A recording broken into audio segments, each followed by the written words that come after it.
यहाँ इसलिए आया हूँ कि न्यायिक प्रणाली वो सब ध्वस्त होती जा रही है। न्याय के लिए कोई बुजुर्ग ऐसे ही मतलब बाहर कोई उसकी औलाद जो है उसको वृद्धाश्रम में छोड़ के आ रही है, उसकी कोई देख रेख नहीं है। और न्याय के लिए मैं ऐसी ऐसी जगह दिखा दूंगा बुजुर्गों को जो मंदिरों में बैठे हैं। क्या आपके साथ भी कोई ऐसी घटना हुई? मेरे साथ तो सब आज 24 अगस्त 2012 से ये सब हो रहा है।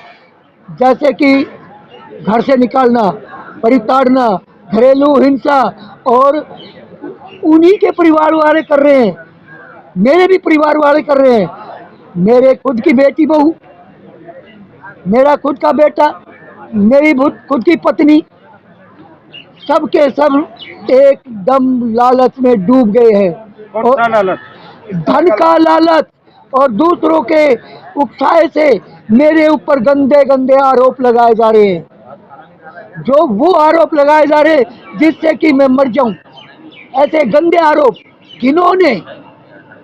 आज आप एक प्रेस कॉन्फ्रेंस कर रहे हैं, हाँ, मीडिया के द्वारा किसको क्या संदेश देना चाह रहे हैं? मैं मीडिया के द्वारा भारत सरकार को संदेश दे रहा हूँ, न्यायिक प्रणाली, उच्च न्यायालय, सर्वोच्च न्यायालय को ये संदेश दे रहा हूँ कि आप सब जो है न्यायिक प्रणाली को ध्वस्त करते जा रहे हो।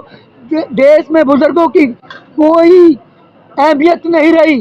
जो बुजुर्ग अपने समय में कमाकर और उस संतान को किसी लायक बनाती है और वही संतान उसको घर से निकाल देती है। आपने कई लोगों को नौकरी भी लगवाया, लोगों की मदद भी की, आपने रोड पर जो है कि बस स्टाफ के लिए भी आपने काम किया, आपने सामाजिक काम भी किए, फिर भी आपको ये ऐसी भावना से लोग क्यों देखते हैं, क्या कारण है? सच्चाई ये है कि वो लोग ईर्ष्यावादी है और घिनौनी उनकी सोच है।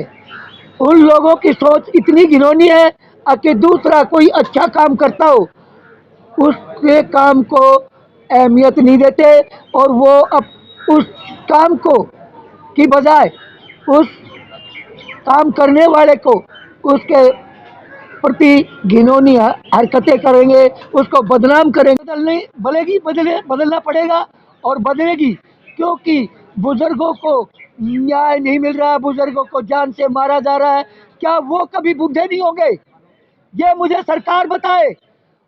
और मैंने जो भी काम समाज के लिए किया, पहला काम मैंने समाज के लिए किया, गांव का स्कूल जो कि टेंटों में चल रहा था। उस समय मैं एलजी हाउस में था, एलजी के साथ मेरी पोस्टिंग थी।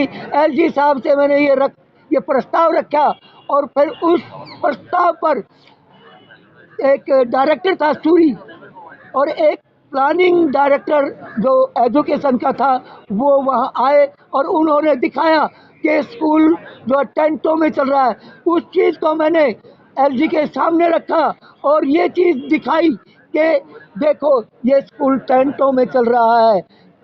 उस समय एलजी साहब ने उस कॉन्ट्रैक्टर को ब्लैक लिस्ट किया और जो अधिकारी थे उस काम में शामिल वो भी सस्पेंड हुए। लेकिन मेरे गांव में एक सामाजिक हीनता के लोग कुछ रहते हैं जो कि वो ये के अन्य लोग, समाज के लोग आपके पक्ष में नहीं बोलते? वो नहीं बोलेंगे, क्यों कि वो ये चाहते हैं कि हमारी ही वो रहे, मतलब दबंग रहे। हाँ, अपनी दबंगता वो दिखाते हैं और हर तरह से वो पैसा एहसान फरामोश है वो। उनको चाहिए शाम को दारू पीने के लिए। करप्ट हो गए लोग। करप्ट। अभी आप क्या चाह रहे हैं? जो बुजुर्ग लोग हैं, हाँ। जिस तरह आप कह रहे हैं कि जो बच्चे आजकल उनकी सेवा नहीं करते, तो क्या लग रहा है? सेवा तो नहीं करेंगे। क्यों? क्योंकि क्यों लग रहा है आपको ऐसा? ऐसा यूं लग रहा है कि जो घिनौने लोग हैं वो उनको उकसाते हैं और उनके ऊपर, जैसे मेरे जैसे बुजुर्ग के ऊपर और समाज की सेवा करने के पश्चात उनके ऊपर ऐसे गंदे आरोप जो क्या आपको लग रहा है कि आपने जो बच्चे हैं हाँ। उनको अच्छी शिक्षा अच्छे वो नहीं दिए? मैंने तो देखो उनको पढ़ाया, मेरा फर्ज था पैसा देना, अब पढ़ो। मैंने उनको ट्यूशन भी दिया, मैंने उनको सरकारी नौकरियां भी दी। अंकुश नहीं रखा, डंडा नहीं दिया उनकी पीठ पे गलत काम करने पे। अगर दिया होता तो आज ये हाथ दिन नहीं देखना पड़ता। डंडा वो लोग नहीं देने देते जो, वरना उनको उकसा करके उनको वो मार भी देते। मेरा एक बेटा उन्होंने उकसा कर मार दिया, जिसके जिसके उससे मैं बिल्कुल ही हताश होकर मैं यहाँ आया हूँ। मैंने मेरे गांव के मेन रोड पर वो डस्ट के स्टॉक थे, मैंने उनको हटवाया सिर्फ मोदी जी के पास जाकर। खुद मैं मोदी जी के पास गया था और मैंने वो सब कुछ मोदी जी के सामने रखा। मोदी जी ने उस केस को, ये कनॉट प्लेस में है प्रदूषण का कोर्ट, उसके अंदर दिया और मेरे उसको मेरी इस शिकायत को सबसे प्रथम करवाया गया और उससे वो 10 केस तो हट गए। और क्योंकि वो लोग इसलिए हो रहे हैं कि उनके हराम का किराया आ रहा था और खेती की ज़मीन को वो नष्ट कर रहे थे।